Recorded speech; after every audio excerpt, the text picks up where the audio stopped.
Imam Ghazali itu rektor di Universitas Nizamuddin di Baghdad, ngajar dan sampai umur 30 lebih, sampai 40, ditinggalkannya semua jabatan mencari ilmu ini.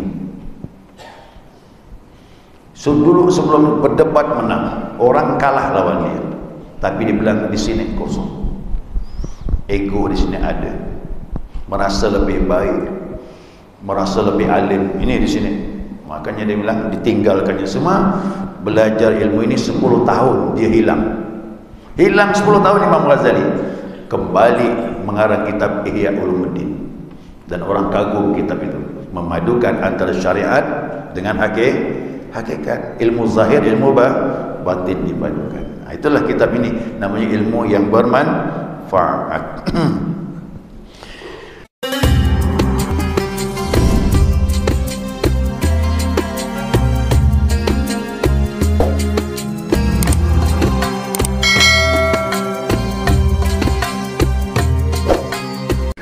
Bismillahirrahmanirrahim. Alhamdulillahi rabbil alamin. Allahumma salli ala nuril anwar wa siril asrar wa tiryakil aghyar miftahi babil yasar sayyidina wa maulana Muhammadin al-Mukhtar wa alihi al-athhar wa ashabil akhyar adada ni'amillahi wa ibdalih. Subhanaka la ilma lana illa ma 'allamtana innaka antal alimul hakim. Allahumma dzakirna ma nasina wa 'allimna ma jahilna wa la hawla wa la quwwata illa billahil 'aliyyil 'azim. Qala musannif rahimallahu ta'ala wa nafa'ana bi 'ulumihi fid darain amin. Jamaah subuh rahimakumullah. Assalamualaikum warahmatullahi wabarakatuh. Alhamdulillah, senantiasa kita mengaturkan pujian dan syukur kita kepada Allah atas limpahan rahmah hidayahnya, sehingga subuh ini kita dapat melanjutkan kajian kita, mudzakarah kita, paduan kitab Hidayatus Salikin. Ya, lanjutan komentar mengenai kitab-kitab yang jadi panduan ya, dalam kajian ilmu tasawuf. Dan kata Imam Ghazali rahimahullahu ta'ala, ya, dan berkata Imam Ghazali, semoga Allah merahmatinya, wa hadzal fannu minal ilmin nafi, dan ini disiplin daripada ilmu yang bermanfaat. Nah, ilmu ini maksudnya ilmu tasawuf ya, ilmu tasawuf. Jadi ini disiplin ilmu yang mendatangkan manfaat. Jadi ilmu tasawuf itu pasti bawa manfaat. Ya, arti orang itu semakin taat kepada Allah Subhanahu wa taala, semakin memperbanyak ibadah kepada Allah. Itu ilmu tasawuf itu efek sampingnya. Nah, jadi saya katakan kalau ada ilmu tasawuf lemah ibadah itu dia salah, pasti salah aja.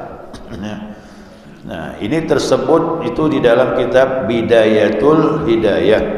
Nah, kitab Bidayatul Hidayah itu Imam Ghazali. Nah, Syekh Ahmad siapa namanya? Abdul Samad Al-Farimbani ini menerjemahkan kitab itu menjadi kitab beliau Arab Melayu, namanya Hidayatus Salikin. Asalnya kitab itu Bidayatul Hidayah. Kalau jamaah penasaran boleh beli kitab itu, Bidayatul Hidayah, udah diterjemahkan. Ya, kitab Imam Ghazali. Tapi isinya mirip dengan ini, mirip sekali. Nah, qad jama'na fi kitab Ihya Ulumuddin. Nah, dia bilang apa? Dan mana tadi itu? Dan yang lainnya itu yaitu setengah daripada ilmu yang memberi manfaat telah aku himpunkan, kata Imam Ghazali, di dalam kitab Ihya Ulumuddin. Nah, inilah kitab yang sangat terkenal karangan Imam Ghazali. Fa in kunta min ahlihi, jika kalian termasuk ahlinya. Apa tu ahlinya? Orang yang senang ilmu tasawuf. Maklum ya, ada gak yang alergi? Banyak tak suka ilmu tasawuf ni. Nah, tapi banyak gak yang suka? Yang suka tu dibagi dua. Ada yang benar, ada yang tak benar. Tapi yang benar tu banyak, yang tak benar tu sedikit. Yang sedikit ni dia kejar orang. Jadi cari guru yang betul mengajarkan kitab ilmu-ilmu yang bernuansa tasawuf itu. Ulama menyatakan siapa orang yang senang dengan ilmu ini saja, dia sudah masuk orang yang khusus, yang suka ilmu ini. Kerana inilah ilmu yang bawa manfaat dunia dan akhirat, zahir dan batin. Yang bisa mengubah orang itu ilmu ini. Tapi ingat, tasawuf itu ilmunya. Makanya tasawuf dibagi dua. Ada tasawuf amali, ada tasawuf nazari. Tasawuf amali, tarekat amalannya. Tasawuf ilmunya, ini kitab ini termasuk ilmunya. Pandangan-pandangan ulama setelah dia berjalan kepada Allah, begini ilmu ini. Tapi amalannya tarekat, zikir. Jadi kalau orang bertasawuf tak beramal zikir, ilmu tinggallah ilmu. Ilmu cuma olah-olah kalimat saja, tapi dia tak merasakan apa yang dia ucapkan. Tapi kalau ada zikir, nanti baru tahu yang dikaji itu langsung dialaminya. Itu makanya harus ada amalannya. Ya. Kalau sekarang ni mohon maaf lah, tasawuf hanya ilmu je. Kaji ilmu jauh-jauh dalam, jauh kajiannya. Beramal tak mau. Jadi kata Imam Junaid, ni Imam Junaid yang ngomong, nanti satu masa ilmu kami ini, dia bilang, ilmu tasawuf ini bil maqal wala bil hal, hanya ucapan-ucapan, bukan kenyataan yang dialaminya. Termasuklah sekarang ini dapat terbukti tasawuf cuma ucapan, tapi perihal dirinya tidak bertasawuf. Dia bukan sufi, ya, dia bukan sufi, bukan tasawuf tapi mustaswif, menyerupai sufi, tapi maaf dia bukan sufi. Ini yang paling banyak sekarang. Kita tahu kodnya seperti itu. Ada yang dengar tak nonton kitab bid'ah, film bid'ah Malaysia buat film di TV udah ada tu, film bid'ah namanya, maksudnya bid'ah lah tu, cuma diberi judulnya bid'ah, bid'ah dalam ilmu tasawuf. Diuraikan cerita seorang guru yang dia seolah-olah sufi tapi bukan sufi, pakaiannya sufi tapi hatinya ular. Dia bilang gitu. Pakaiannya jubah seperti ini tapi dalamnya ular. Ya, ujung-ujungnya hawa nafsu bermain. Duit guru didapatkan dari murid, harus tahu sekian. Maaf, mengawini murid sampai 4 orang. Kau dapat lebih. Ya, mana murid yang tercantik pilihnya tu, dikawinnya. Itu diceritakan dalam film itu karena kenyataannya ada. Ya, kenyataannya ada, maka dibuatlah film. Akhirnya fisiknya kayak sufi, tapi dalamnya maaf bukan sufi dia. Dalamnya berbahaya. Nah itu hati-hati ya, ilmu ini 2 macam. Kalau salah jalan bahaya juga. Maka cari guru yang benar, yang mu'tamad, yang belajarnya subuh boleh, maghrib isyak boleh. Jangan ikut yang belajar tengah malam. Yang tengah malam ni bahaya ni. Tengah malam tu bukan kaji ilmu, tengah malam tu ibadah. Belajarnya subuh boleh, maghrib boleh, awal malam boleh, pada isyak boleh, begitu malam ibadah. Tidak ada buka ulama siapapun, Imam Syafi'i, Hanafinya, Imam Ghazalinya, Imam Malikinya, Abdul Qadir Jailani, tak pernah ngajar tengah malam tu, tak ada. Ya, boleh kajilah, cari, tak ada. Mana ada belajar tengah malam? Belajar tu awal malam, tengah malam ibadah kepada Allah SWT. Saya dah baca kitab dah, tak ada. Maka saya hati-hati ya. Kalau belajar tengah malam berjadi, ada hal tu. Ya, ada hal tu. Kerana malam kita isu ibadah kepada Allah SWT. Jadi dua ayat tasawuf ni ada tasawuf amali, zikir, tarekat, nazari, ilmunya.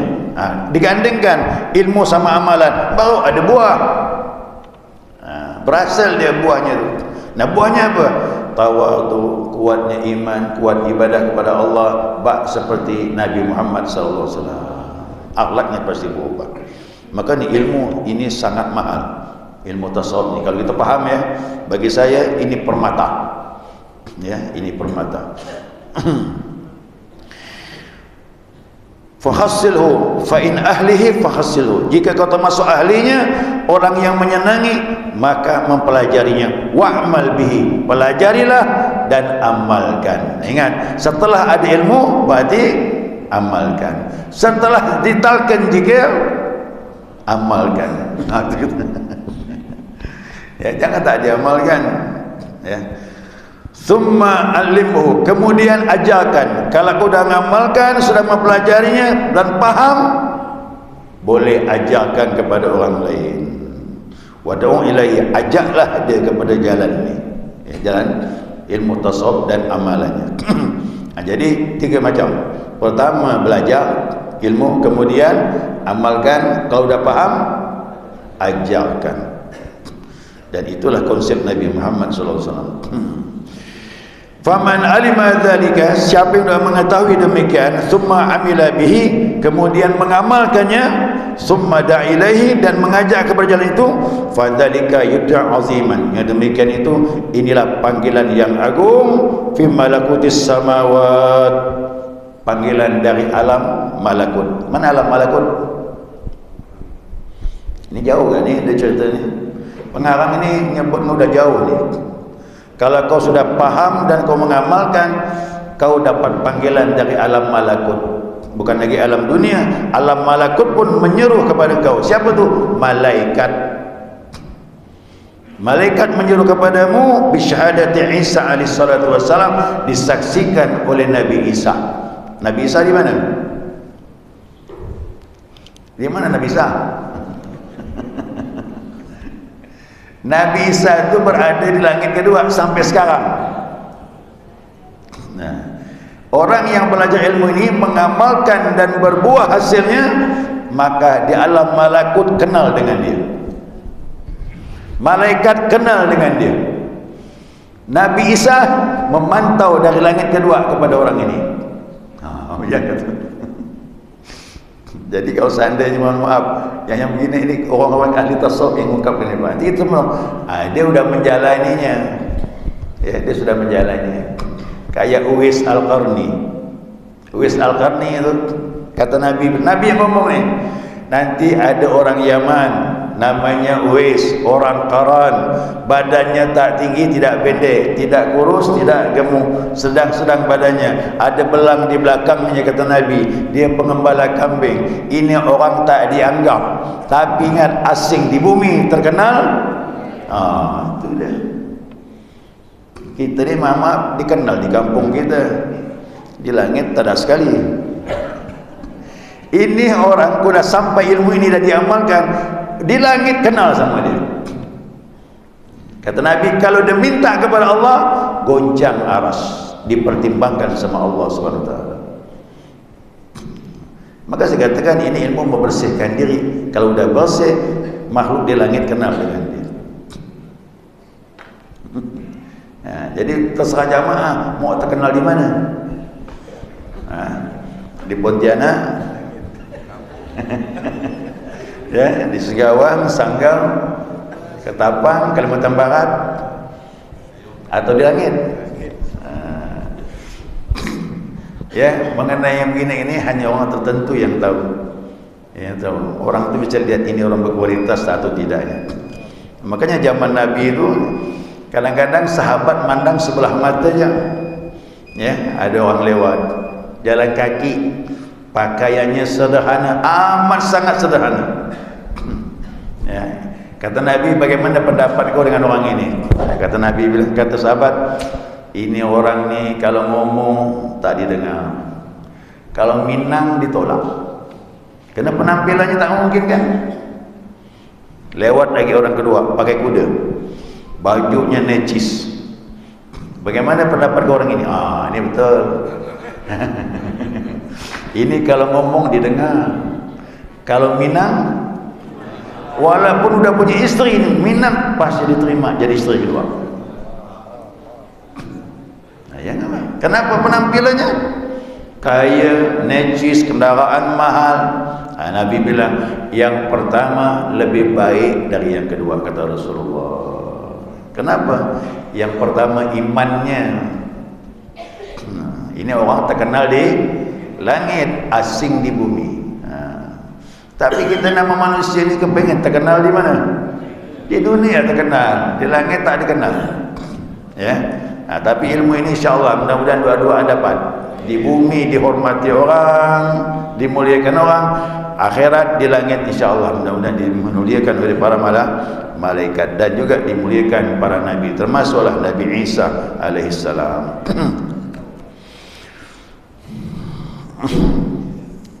Imam Ghazali itu rektor di Universitas Nizamuddin di Baghdad, ngajar dan sampai umur 30 lebih, sampai 40, ditinggalkannya semua jabatan mencari ilmu ini. Dulu sebelum berdebat menang, orang kalah lawan dia, tapi dia bilang di sini kosong. Ego di sini ada, merasa lebih baik, merasa lebih alim. Ini di sini, makanya dia bilang ditinggalkannya semua. Belajar ilmu ini 10 tahun dia hilang 10 tahun Imam Ghazali. Kembali mengarang kitab Ihya Ulumuddin, dan orang kagum kitab itu, memadukan antara syariat dengan hakikat, ilmu zahir, ilmu batin dipadukan. Itulah kitab ini, namanya ilmu yang bermanfaat.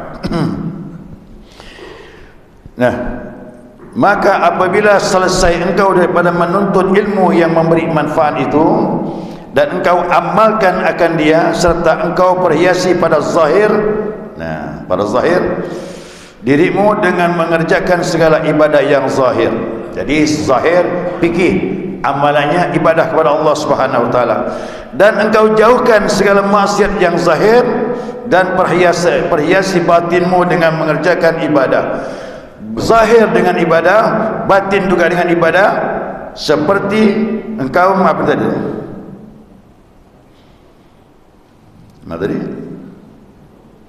Dan perhiasi batinmu dengan mengerjakan ibadah yang batin, seperti bersifat engkau dengan segala sifat yang kepujian. Jadi kita ini dianjurkan ibadah yang zahir itu hasilnya membawa sifat yang terpuji, dan engkau jauhkan maksiat yang batin itu seperti sifat apa? Kibir. Kibir itu apa? Sombong. Jadi saya katakan kembalinya sini lagi, tidak akan keluar penyakit ini kecuali kita beribadah kepada Allah. Yang kedua, ujub, merasa heran dengan dirinya, ibadahnya lebih bagus dari orang lain.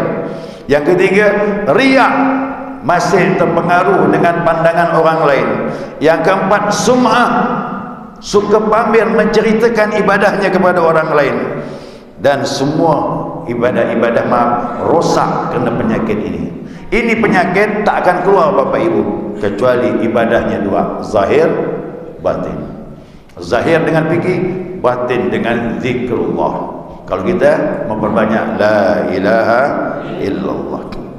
Saya seterusnya ilmu ini saya sampaikan jamaah yang mudah ditalqin, mudah-mudahan istiqamah. Karena inilah amalan yang membawa keselamatan dunia akhirat. Zahir beribadah, batin bersihkan dengan zikir. Mudah-mudahan ada buahnya. Ya, hilang penyakit sombong, hilang penyakit ujub, hilang penyakit riya, penyakit sum'ah dan sebagainya, seperti yang akan datang nanti kita bahas insyaallah. Ya. Saya kira cukup jamaah sekalian.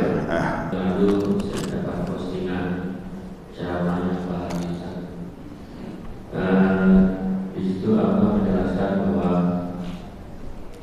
kamu dikatakan berhasil bukan karena buat ibadahmu, tetapi karena kamu merasakan bahwa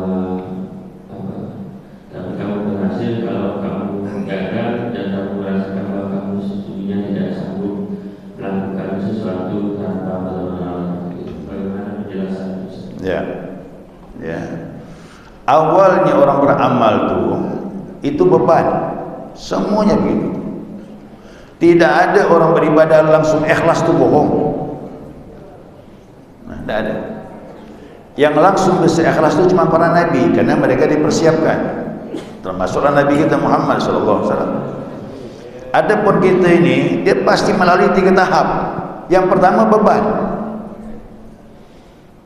tapi tetap dikerjakan walaupun beban. Ya kan? Kita tahu betul, karena ada ancaman. Itu tahap awal orang ibadah seperti itu.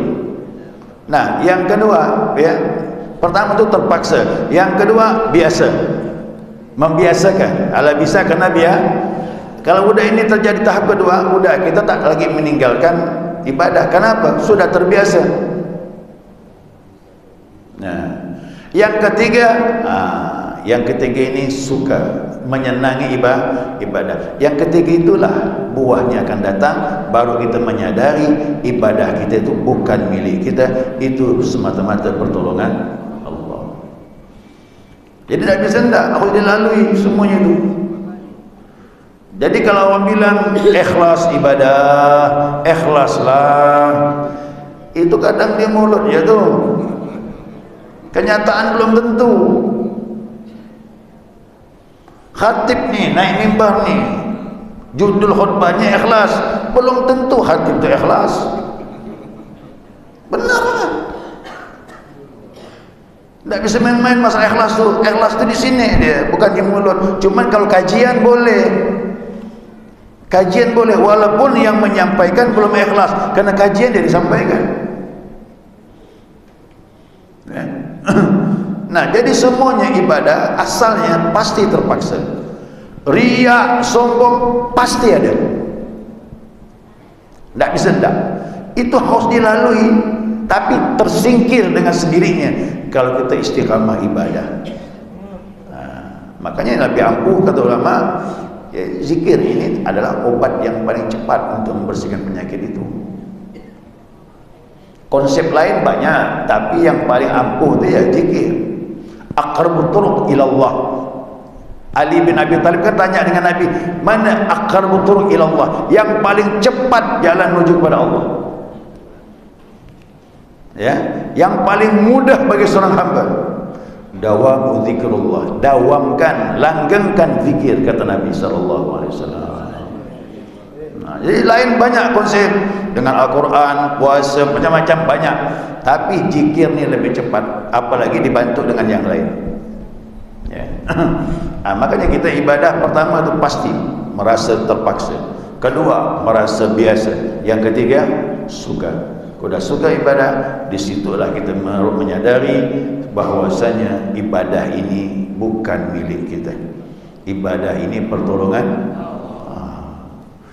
Kalau jamaah Bapak Ibu sudah sampai tahap ini, baru paham apa makna la haula wala quwwata illa billah. Jadi kalimat ini bukan formalitas ucapan, baru tahu maknanya, ya, baru tahu setelah masuk tahap yang ketiga ini. Nah, baru tahu. Kalau enggak cuma ucapan-ucapannya, tapi setelah itu baru menyadari, insyaallah baru aku menyadari waktu baca Al-Fatihah, iyyaka na'budu wa iyyaka nasta'in, baru paham, ya Allah, zahirnya aku menyembah Engkau, hakikatnya pertolongan Engkau, ya Allah. Nah, baru sadar Fatihah hari-hari dibaca. Nah, itu makanya saya katakan, jadi tidak bisa tidak, harus dilalui. Kalau ada orang bilang ibadah bisa ikhlas tanpa riya, bohong lah orang itu, ya, kadzab, pembohong dia. Tidak ada orang bisa ikhlas kecuali para nabi yang dipersiapkan. Wali bagaimana? Wali-wali Allah awalnya riya semua. Abdul Qadir Jalani, wali besar, dari kecil tu ibadah, tapi dia takut dia pun kena penyakit riya. Apa kata dia bilang? La ya'riful ikhlas illa al-murai. Tidaklah mengetahui ikhlas kecuali orang yang riak dulunya. Ternyata harus dilalui riak itu. Tak boleh tak. Nah, jadi tak ada melompat dia, langsung melompat, cut, ikhlas tak ada. Macam orang sekolah dari SD langsung kuliah, tak mungkin lah tu. Tak mungkin tu. Dia harus lalui itu semua itu. Nah, makanya kita ilmu ini paham betul ilmu ini. Kalau dah kita kaji ini paham. Ada lagi ngeles. Kenapa tak ke masjid? Di rumah je lah. Apalah ke masjid orang ramai, riak kata dia. Oh udah. Ini ngeles lagi ni. Akhirnya tak turun ke masjid. Di rumah tu tambah rusak ibadah dia. Datang ke masjid, mau riak tak riak, lalui, nanti hilang dia sendiri. Gitu dia, pasti hilang dia.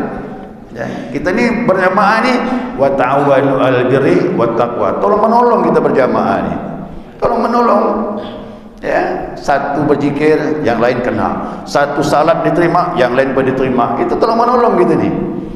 Penyakit akan keluar dengan sendiri insya-Allah. Lalui saya. Ya Allah alam. Subhanakallahumma wa bihamdika asyhadu an la ilaha illa anta astaghfiruka wa atubu